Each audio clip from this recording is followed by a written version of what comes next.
The massive crystal hall of the Galactic Council sparkled under the light of 3 suns. Ambassador James Wilson stood straight and proud, his blue diplomatic uniform a stark contrast against the exotic outfits worn by the alien representatives. He tried not to show his nerves as he waited for his turn to speak. The human delegation may now present their military capabilities assessment, announced the council leader, his tall, silver-skinned form towering over the curved desk. Wilson stepped forward, activating his presentation device. Images of Earth's military forces appeared in the air above him. Thank you, honored council. Earth is pleased to present our defensive capabilities as part of our application for full council membership. A low murmur filled the hall as images of tanks, fighter jets, and naval vessels floated by. Wilson continued with practiced ease. Our ground forces are equipped with a variety of weapons, including our standard-issue rifle, the M35, which uses chemical propellant too. A sharp laugh cut through the air. All heads turned toward the Steelcrest delegation. Their representative, covered in metallic scales that shifted like liquid mercury, stood up. You mean to tell us, the Steelcrest representative said, his translator making his words sound even more mocking, that your species still uses chemical explosions to throw metal pieces? How primitive. Wilson kept his face neutral, though his hands tightened behind his back. Yes, we find these weapons both reliable and effective. More laughter echoed through the chamber. The council leader raised a hand for silence. Ambassador Wilson, surely you must understand our concern. Every advanced civilization here has moved beyond such basic weapons. We use plasma rifles, quantum disruptors, and energy pulse weapons. To demonstrate, the Steelcrest representative pulled out his ceremonial weapon. It hummed to life, its barrel glowing with blue energy. This is real power, human. One shot can vaporize your primitive armor. Wilson noticed several other representatives nodding in agreement. Even the usually friendly plant folk were waving their leaf-like appendages in what he recognized as their version of dismissive laughter. With respect, Wilson said, keeping his voice steady, humanity has found that maintaining a diverse arsenal serves us well. While we also have energy-based weapons in development, our traditional firearms have proven. Proven what? Interrupted another representative, this one a floating mass of tentacles. That you enjoy making loud noises and smoke. Even the youngest spacefaring races abandoned such toys within their first century of space travel. Wilson thought of the centuries of warfare that had shaped human history. He thought of the generals who had briefed him, of their warnings not to reveal too much. Let them underestimate us, they had said. It might prove useful someday. Perhaps, Wilson said carefully, we simply have different approaches to military doctrine. Earth believes in maintaining multiple defensive options. The council leader leaned forward, his silver face reflecting the holographic images still floating above. Ambassador, we appreciate your presentation, but you must understand our position. The council cannot fully trust the security of our collective space to a species that still relies on throwing metal bits with explosions. More laughter filled the chamber. Wilson stood his ground, remembering his training.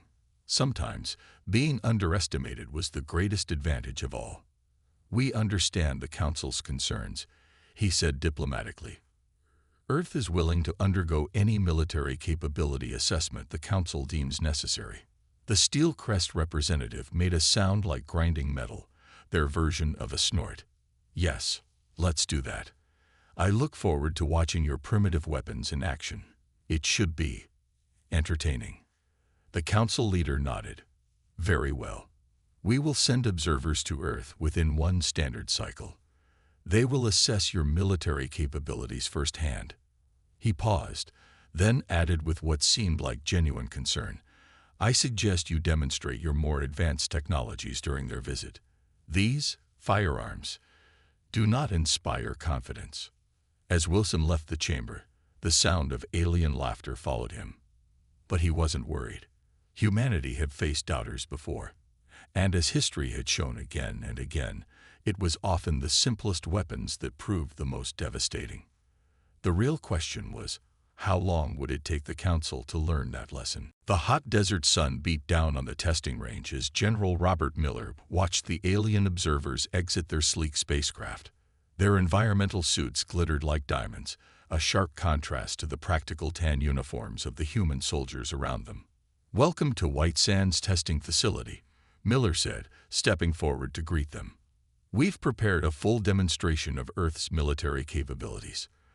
The lead observer, a steel-crest male named First Observer, made that familiar grinding sound that passed for a laugh. "Let's see these guns of yours, then, though I don't know why we're wasting time with obsolete technology." Miller shared a quick glance with his assistant. They had anticipated this attitude. "If you'll follow me to the first testing area."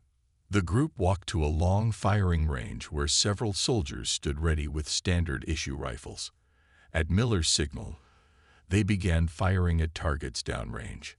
The sharp cracks of gunfire echoed across the desert. "How loud and inefficient," one observer noted, their translator barely audible over the gunfire. "All that noise and smoke for such small impacts." Miller nodded politely. "Now let's move to something more interesting." He led them to the next area, where a tank sat ready. "This is our latest M12 battle tank. The main gun uses an advanced propellant system tow." More explosions. First Observer interrupted. "We passed this stage 1,000 years ago. Show us your energy weapons, if you have any." "In time," Miller replied calmly. "First, I'd like to demonstrate our railgun technology." This caught their attention. A massive railgun platform turned toward a distant target. When it fired, the boom was deafening. The observers watched as the projectile tore through multiple reinforced targets. "Primitive, but at least it uses electromagnetic principles," First Observer admitted grudgingly. "Though why not simply use plasma weapons?" Miller led them to the final demonstration area. "We found that different situations call for different solutions. Now, this is our newest guided munition system." The demonstration continued, each weapon more sophisticated than the last. Miller noticed the observers' attitudes shifting slightly, from outright dismissal to mild curiosity, though they still seemed far from impressed. The day's final demonstration involved a series of automated drones equipped with various weapon systems. As they performed their combat routine, First Observer finally spoke with something approaching respect. "Your drone technology is adequate," he said, "though still reliant on outdated weapon concepts. I must ask, why do you cling to these projectile weapons when energy-based systems are clearly superior?" Miller thought carefully before answering. "Humanity has learned through long experience that it's unwise to rely on any single type of weapon. Different threats require different responses." "Threats?" Another observer laughed. "The Council protects all member species. Your only threats would be pirates, and our energy weapons handle them effectively." Miller kept his face neutral, remembering the intelligence reports about recent pirate attacks that the Council forces had failed to stop. "Nevertheless, we prefer to maintain multiple options." As the observers prepared to leave, First Observer turned to Miller. "We will report that while your species shows some promise in automation and guidance systems, your insistence on projectile weapons is concerning. The Council requires its members to maintain modern defensive capabilities." "We understand," Miller said, watching their ship prepare for takeoff. "We hope the Council will consider our full range of capabilities in their assessment." After the observers departed, Miller's assistant approached. "They didn't even ask to see the orbital defense systems or the new prototype weapons." "They didn't," Miller agreed, a slight smile crossing his face. "And we didn't offer. Sometimes, it's better to let others underestimate you." As the sun set over the desert, Miller thought about the coming days. Something told him that Earth's primitive weapons might prove their worth sooner than the Council expected. The recent reports of pirate attacks near Earth's space had him worried, but also oddly confident. After all, humanity had learned long ago that the simplest solutions often worked best, especially when your enemies weren't expecting them. The emergency alarm blared through the colony of New Hope, its harsh sound cutting through the peaceful evening. Tom Reed, the colony's governor, watched in horror as the pirate ships descended from orbit, their dark hulls reflecting the light of the setting sun. Council Defense Fleet, this is New Hope Colony, he called into the emergency channel. We are under attack. Repeat, we are under attack. The response came quickly. Hold position, New Hope. Council ships are approaching your sector. Reed relaxed slightly as he saw the distinctive silver ships of the Council Defense Fleet appear on his screens. Their arrival usually meant safety, until now. The battle that followed left him speechless. The pirate ships, supposedly inferior to Council vessels, simply shrugged off the energy weapons fired at them. Each blast of plasma or quantum energy dissipated harmlessly against their shields. Impossible, muttered the Council fleet commander over the open channel. They've adapted their shields. Our weapons are useless. The pirates landed despite the Council's best efforts. Within hours, they had breached the colony's outer defenses. The Council forces, for all their advanced technology, couldn't stop them. Back on Earth, the emergency council meeting was grim. Ambassador Wilson stood before the assembled military leaders, his face tight with concern.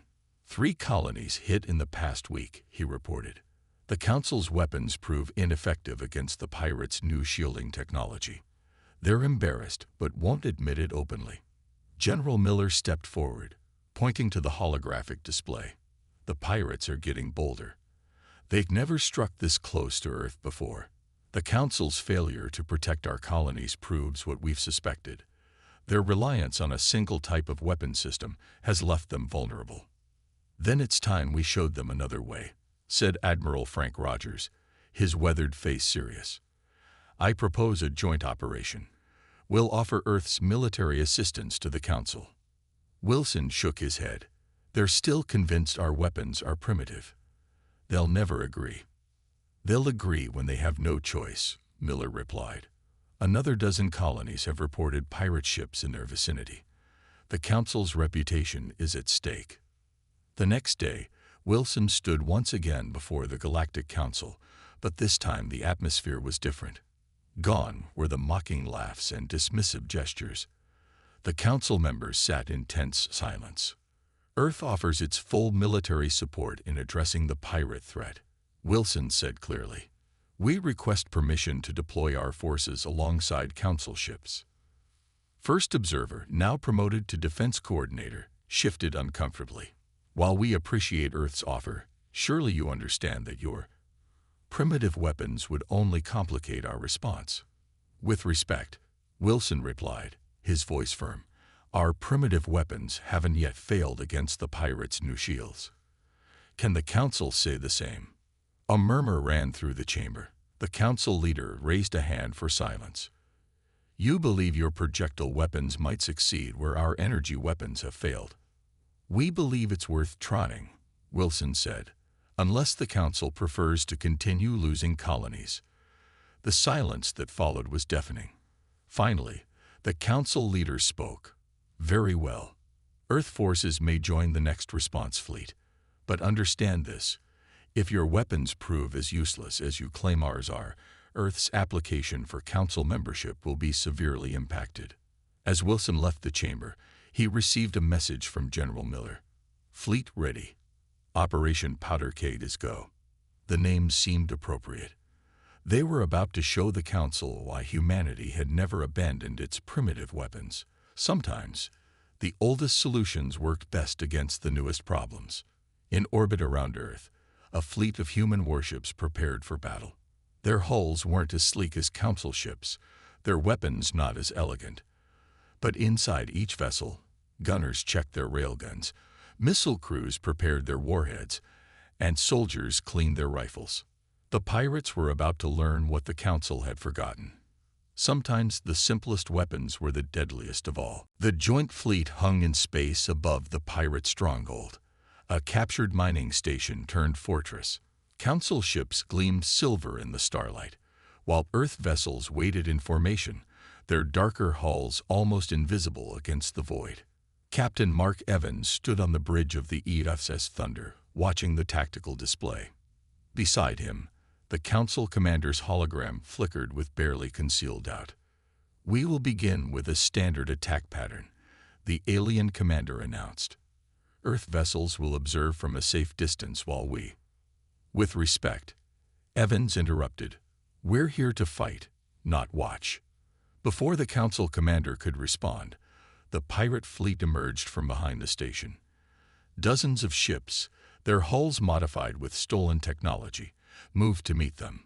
"Enemy vessels approaching," Evans' tactical officer reported. "Their shields are active." The Council fleet opened fire first. Brilliant beams of energy lanced across space, only to dissipate harmlessly against the pirates' shields. The Council Commander's hologram showed clear frustration. "Their shield modifications are stronger than expected," he admitted.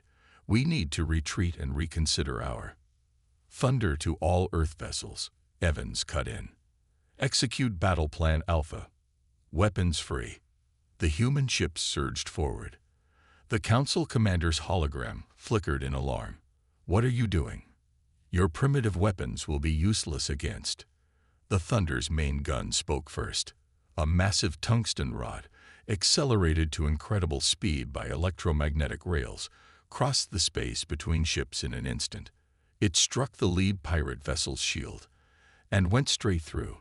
The pirate ship cracked open like an egg, atmosphere and crew venting into space. "All ships, continue firing," Evans ordered calmly. "Target their engines and weapon systems." What followed was unlike anything the Council forces had ever seen. Railgun rounds tore through shield systems designed to stop energy weapons. Missiles, their simple chemical engines carrying solid warheads, exploded against hull plating that had never been designed to stop physical impacts. "Impossible," the Council Commander's hologram whispered. A pirate ship turned to fire on the Thunder. Its energy weapons splashed harmlessly off the thick armor plates, another primitive technology the Council had abandoned centuries ago. "Launch fighters," Evans commanded. The Thunder's bays opened, releasing squadrons of small craft armed with traditional autocannons. The pirates, faced with weapons their shields couldn't stop, began to break formation. "This is madness," one of the pirate captains broadcast on an open channel. "Their weapons, they're going right through our shields." The battle turned into a rout. Pirate ships either surrendered or were destroyed. Their much-vaunted shield technology, so effective against energy weapons, proved useless against solid projectiles. In the mining station itself, the ground battle told a similar story. Council troops watched in amazement as human marines breached the station's defenses with simple explosive charges. When pirates tried to use personal shield generators, they learned that these too couldn't stop a bullet. "Station secure," reported the Marine commander. All pirates either surrendered or neutralized. Back on the Thunder's bridge, the Council Commander's hologram had lost all its earlier skepticism. How did you know this would work?" Evans allowed himself a small smile. "We didn't abandon projectile weapons because something better came along. We kept them because they work. Sometimes the old ways are the best ways." "The Council, we were wrong about your weapons," the commander admitted. "We forgot that new doesn't always mean better." As cleanup operations began, Evans received a message from Earth Command. "Operation successful. Council requesting immediate briefing on human weapon systems. Maintain diplomatic courtesy but remember operational security protocols." Evans looked out at the debris field that had once been the pirate fleet.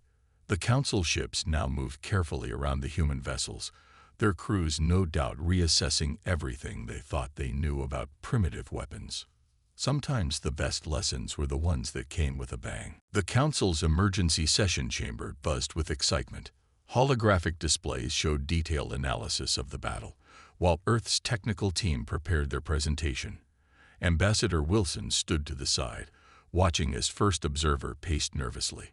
Dr. Alice Cooper, Earth's lead weapons researcher, stepped forward to begin.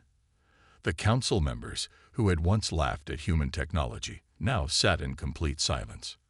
"The explanation is actually quite simple," she said, bringing up a hologram of a pirate ship's shield system. Your energy shields were designed to handle plasma, lasers, and other energy-based weapons. They never needed to stop physical objects. But why? Asked the council leader. We abandoned physical projectiles centuries ago. They seemed inefficient. Dr. Cooper nodded.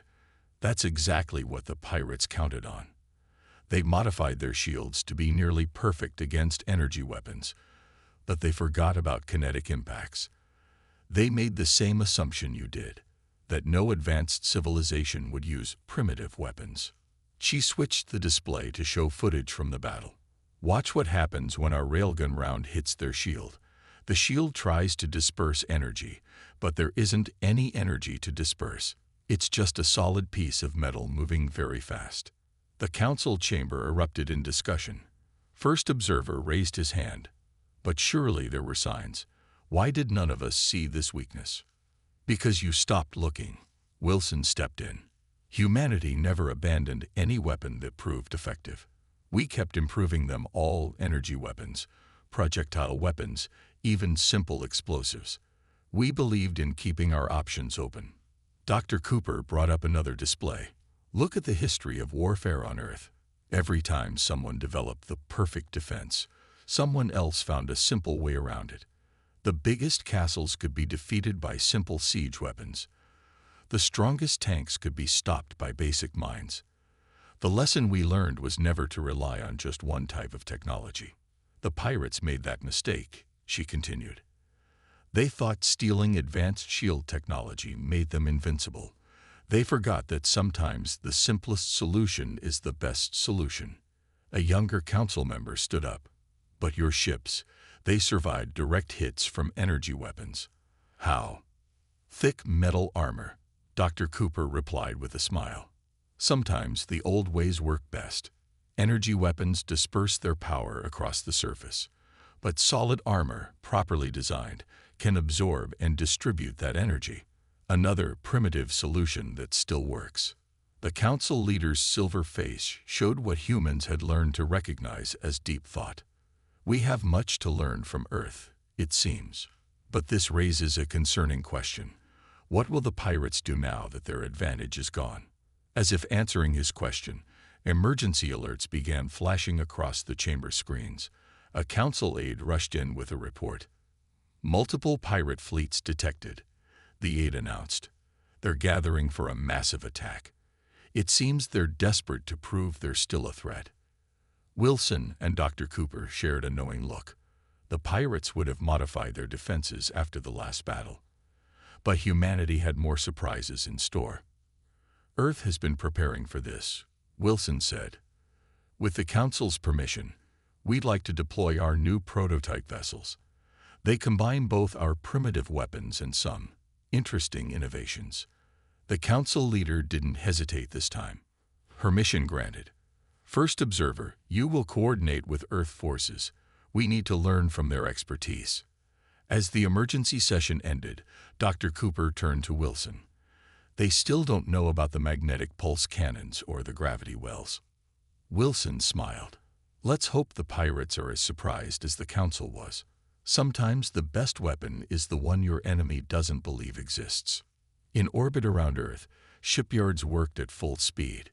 New vessels were being fitted with both old and new weapons.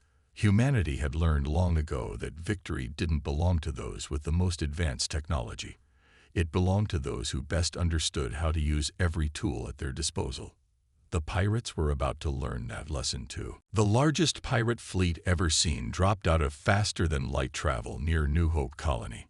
Hundreds of ships, their hulls bristling with stolen weapons, filled the space around the colony. They had come to prove a point, that they were still to be feared. Instead, they found Admiral Thomas waiting for them. All ships, battle stations. Thomas commanded from the bridge of the EFS Humanity's Pride. The massive ship, Earth's newest prototype, hung in space surrounded by both human and Council vessels. Admiral, First Observer's hologram flickered beside him. Their shields are different. They've modified them since the last battle. Thomas smiled. We expected that. You don't survive long in space without learning to adapt. He turned to his tactical officer. "Begin Operation Thunderstrike." The pirate fleet moved forward, confident in their numbers and their newly modified shields. Their first volley of energy weapons splashed harmlessly against the combined Human Council fleet's defenses. "Now," Thomas ordered. The Humanity's Pride's main weapon powered up. It wasn't the simple railgun the pirates expected. Instead, layers of technology, both old and new, worked together. A magnetically accelerated projectile, wrapped in an energy field, shot toward the enemy fleet. Impossible. A pirate transmission broke through. They've combined kinetic and energy weapons. The projectile hit the lead pirate ship's new shields. The energy field confused the shield's sensors, creating a gap just long enough for the physical projectile to tear through the ship's hull. "All ships, execute attack pattern Delta," Thomas commanded. "Show them everything we've got." What followed was a display of warfare that would be studied for generations.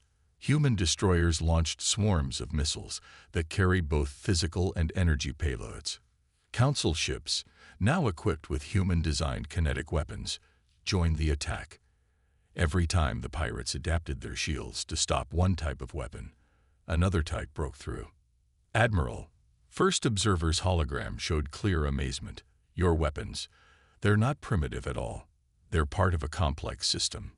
Thomas nodded. The mistake was thinking newer always meant better.